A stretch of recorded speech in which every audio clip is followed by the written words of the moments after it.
finns en annan sida. Det finns någonting jag aldrig ser, men jag vill inte veta vad. För därifrån syns längtan mer. Men om jag tar mig från en sviken dröm och hit igen, så kanske... Ar aš pats mąstau apie migraciją? Man atrodo, kad šiuolaikiniam pasauliu tai yra kiekvieno žmogaus egzistencinis klausimas. Ir nori, nenori, su tuo susiduria. Ir tai apmastai. Tai vėl, jeigu kalbėti apie migraciją, ne vien tik apie migraciją, tai aišku, tai neišvengiamai yra. Reikia važiuoti tobulintis, reikia važiuoti įgyti kitokios patirties.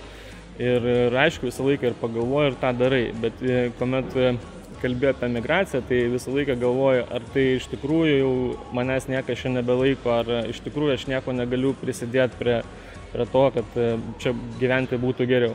Ir kol tas atsakymas į klausimą yra taip, kad tai kažkas tave kas sulaiko, yra kažką, kad tu gali padaryti, kad čia būtų geriau, tai tol tu ir nemigruoji. Tai taip ir man, kol tie atsakymai yra teigiami, tol aš ir čia. Taigi, manau, svarbu iš naujo apsibrėžti tokias savokas, kertinės savokas, kurios yra svarbios ne tik tai Lietuvai, bet apskritai yra svarbios kiekvienai tautai. Tai, pavyzdžiui, ką reiškia patriotiškumas šiandien, ką reiškia patriotiškumas globaliam pasauliu. Ar tai yra susiję vien tik tai su teritorija, ar tai gali būti susiję su kažkokiais kitais dalykais. Ką reiškia apskritai tas migracijos žmonių judėjimo fenomenas. Ar mes suvokiam, kad globaliam pasauliu prisirišti prie kažkokios konkrečios teritorijos ir ten įsišaknyti irgi nėra sprendimas. Mes turim galvoti apie tai, kaip patys galėtume tapti to globalaus pasaulio žaidėjais. Ir čia yra, kaip tą padaryti, čia yra svarbiausi klausimai, kurie reikalauja apmąstymą.